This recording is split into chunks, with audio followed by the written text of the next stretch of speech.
This is Letter from America.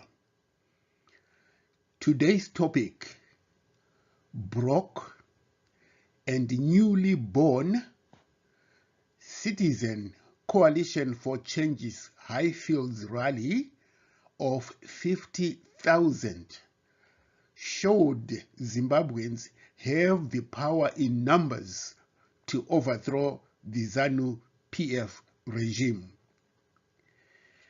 The CCC organizers were completely overwhelmed by the capacity crowd at the party's Highfields launch. If you ask ZANU PF, what have you done for me in the past 42 years? ZANU PF will beat you because ZANU PF has done nothing. Exactly 38 days after it was launched on January 24, Citizens Coalition for Change, CCC, led by Advocate Nelson Chamisa, managed to mobilize 50,000 supporters who very easily filled the stadium in Highfields. Some observers estimated the rally attendance at even more than 50,000. So overwhelmingly packed was the stadium that the PA system volume could not reach people way at the back. And Advocate Nelson Chamisa noticed this. In an exchange that resembled that of the biblical Jesus and his disciples on the feeding of the 5,000 in Matthew 14:13-21, the following conversation was the narrative of how Zimbabweans had descended like rain on the Highfields rally. When Advocate Chamisa noticed that people at the back could not hear him, he asked his National Organizing Secretary Amos Chibaya whether anything could be done to fix the PA system. Chibaya answered, "One wakawandisa. There are too many people, Chief." Chamisa cutely responded, "Manga musingaziwe kuti wanhu wakawandisa? Didn't you know there will be too many people?" This exchange between Chamisa and Chibaya was a stark indicator that even the CCC organizers were completely overwhelmed by the capacity crowd that attended the rally. CCC organizers were faced with the dilemma of the biblical feeding of the 5,000, where the disciples went to Jesus and said that there were too many people and we have only 5 loaves of bread and 2 fish. But what won the day was leader Chamisa's booming voice and the creative use of language and gestures that resonated with the crowds, coupled with the unyielding support he received from the people. And yes, CCC, which was broke because ZANU PF regime had illegally taken its money and given to Monzora, was able to mobilize 50,000 Zimbabweans on Sunday. At another rally in 2018, Chamisa stood in front of another capacity crowd. As he was speaking, it started to rain. Chamisa was offered an umbrella. He refused. and stood in the rain. But he said he wanted to cut short his speech so people could go home to take shelter from the rain. The people refused, and they stood still in the rain and listened to his speech right up to the end. That led the ZANU PF Pharisees to ask, as in Matthew chapter 8:27, "What kind of man is this? Even the massive crowds come in such large numbers to hear him speak." Another remarkable thing about the Sunday rally was that Mnangagwa, ZANU PF, had used all tricks in their books to subvert the attendance at the rally. They had illegally mobilized the police and army to block all roads leading to Highfields in a bid to reduce attendance at the rally. Police gave insane and illegal conditions for the rally, which included no busing in of people from other constituencies. They said it was strictly prohibited. No towing, convoying of vehicles of people chanting slogans and singing. Any deviation from the above will result in police dispersing your gathering. There were also leaks about additional plans to thwart the rally. ZANU PF officials had planned to bring truckloads of people wearing yellow in a bid to have the police cancel the rally. Another plan had been to hold a ZANU PF rally next to the Highfields Stadium in order to interrupt and harass the CCC rally. All these efforts by ZANU PF or police failed dismally. In fact, they had the opposite effect. More people attended the rally to the extent they overwhelmed both ZANU PF and even the CCC organizers. People walked past the police roadblocks. People toyed and chanted with utmost defiance. People sang songs in open defiance of the police orders. The rally was so overwhelming that even the police did not have the strength or courage to stop the rally. The amazing thing was that a similar rally for ZANU PF was held at Epworth and Marondera. ZANU PF had to bus people from afar and close shops in order to coerce people to attend Mnangagwa's rally in Epworth. ZANU PF wanted pictures of large crowds in a vain attempt to fool the world that ZANU PF still has a lot of support. What many of the pictures did not show, or what many of the ZANU PF rally pictures did not show, were more than 50 buses that had been used to bring people to their rallies. And even more telling, the ZANU PF rally pictures did not show the number of people leaving while the rallies were still in progress. Many people were blocked from leaving by the police and ZANU PF thugs. There was, however, one picture at a ZANU PF rally in Mutoko where people who had been coerced to attend began to leave in hundreds. One estimate put the number at more than 1,000 people who left the ZANU PF rally in Mutoko.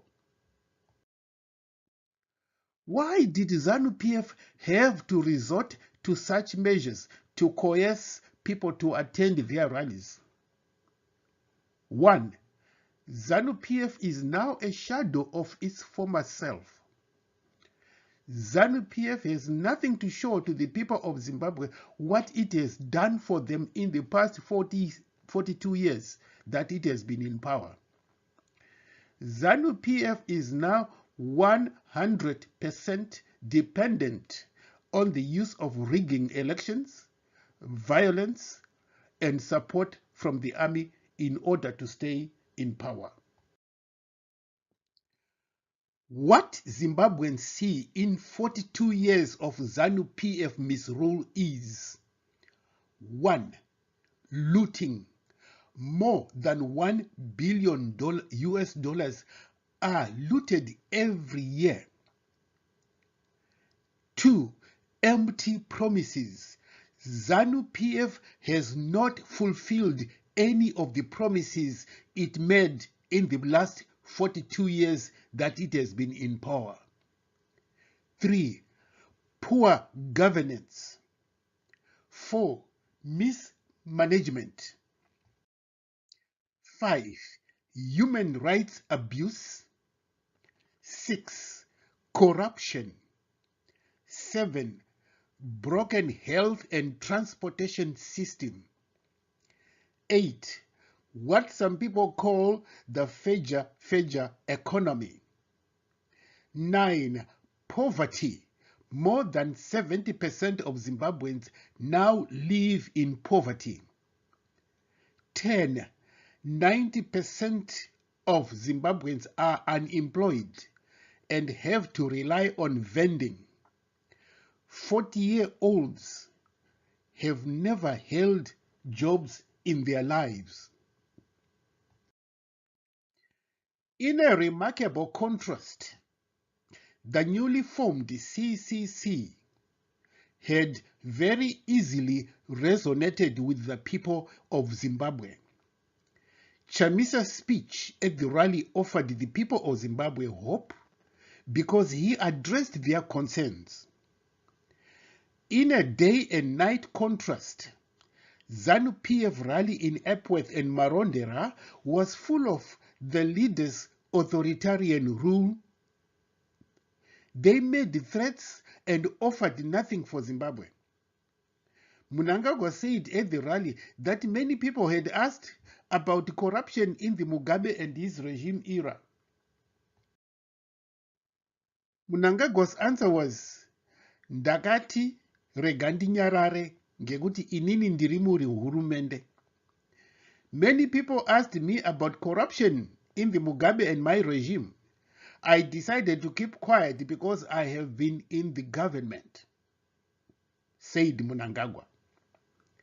At another rally, Mnangagwa addressed this issue of corruption again. He said someone wrote a letter to him revealing or disclosing that some official had diverted seeds donated to the people and was selling them to make a profit for himself. Here is how Mnangagwa responded. Ndakapindura ndichiti musoro wako. I responded by saying, "You foolish men," referring to the person who made that disclosure. Yet, at another ZANU PF rally, Vice President Constantino General Chiwengwa said Zimbabwe would never even ever dollarize. He threatened the people who engage in foreign currency trading and said they would be arrested. What General conveniently ignored was that government was trading in the US dollars, and that practically everyone, including Chiwengwa himself, was buying and selling US dollars on the black market. What this showed was the power of the people of Zimbabwe. Zimbabweans have the power and influence to do anything they want to get back their country from the clutches of the tyrannical ZANU PF rule. They showed this by the way they attended the CCC rally at Highfields. They completely rejected all the regulations that had been placed as conditions for that rally and marched on to that rally.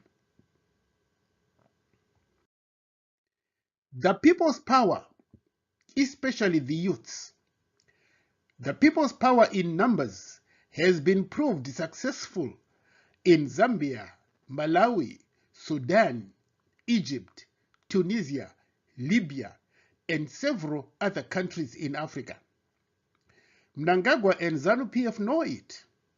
They have been advised by their CIO operatives that nothing can stop a sustained mass protest of more than 2 weeks from overthrowing the Mnangagwa regime.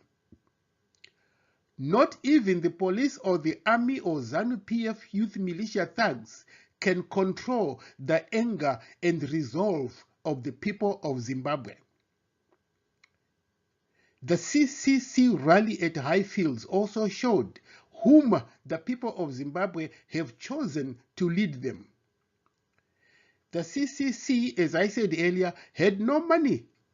Its share of the money under political parties' financing was illegally stolen and given to Douglas Mwanzora.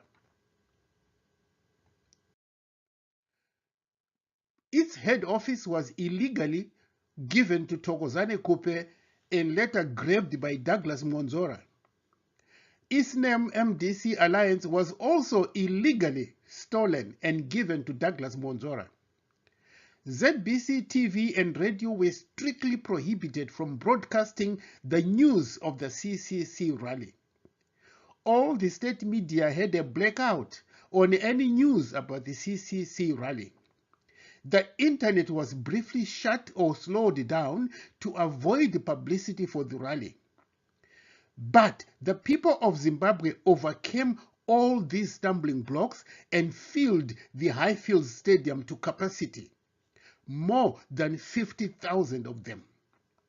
Such was the attendance that the CCC organizers were completely overwhelmed. The message from the people of Zimbabwe was loud and clear.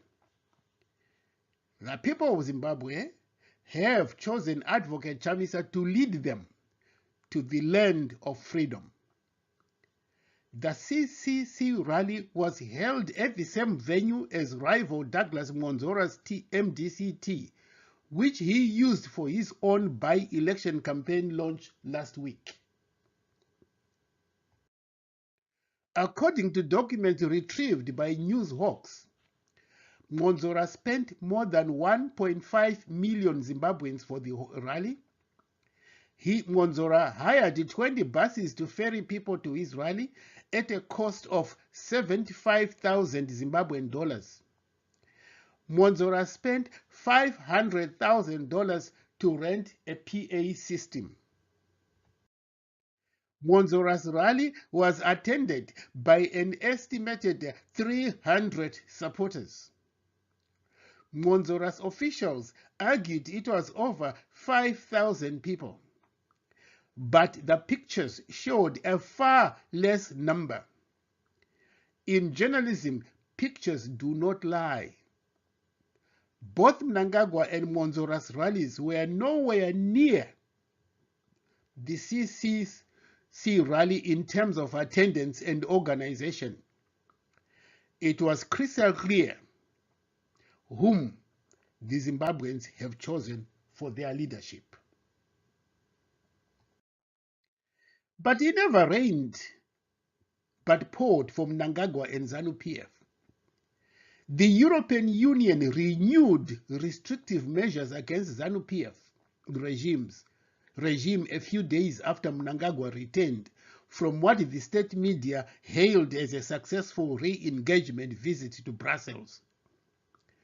In a never-ending dilemma for ZANU PF, Team Pachelu, a group of dedicated professionals who analyzed the Zimbabwe Electoral Commission's voters' roll, uncovered and published evidence of systematic vote rigging.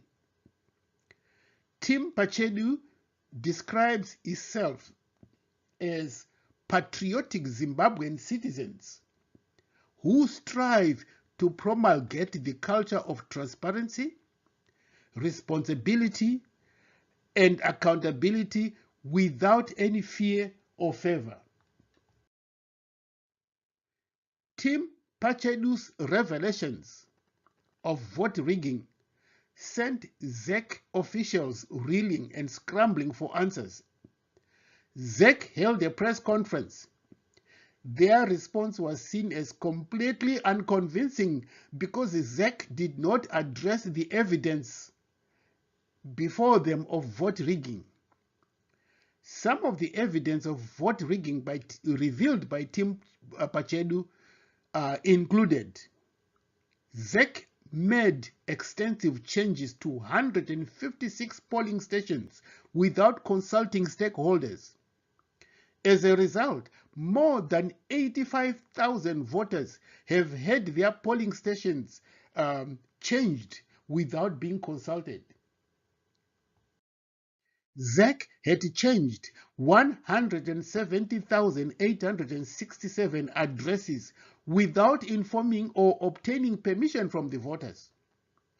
ZAC has removed nearly 40,000 voters from the voters' roll without gazetting these removals as required by the law. ZAC has accepted thousands of names into the voters' roll without proof of residence, as required by the law. In the voters' rolls, these names are registered, but they have no addresses listed. In short, ZAC is actively rigging the voters' roll in a bid to improve ZANU PF chances in the elections. Both ZAC and ZANU PF know that the party has no chance of winning in urban areas. Thank you very much for listening. This concludes today's broadcast of Letter from America, a weekly in-depth analysis of the situation in Zimbabwe. Thank you for listening.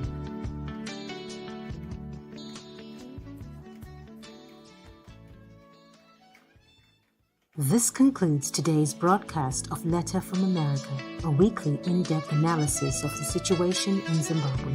Thank you for listening.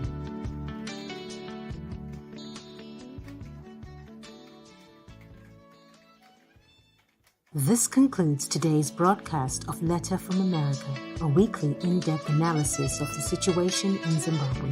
Thank you for listening.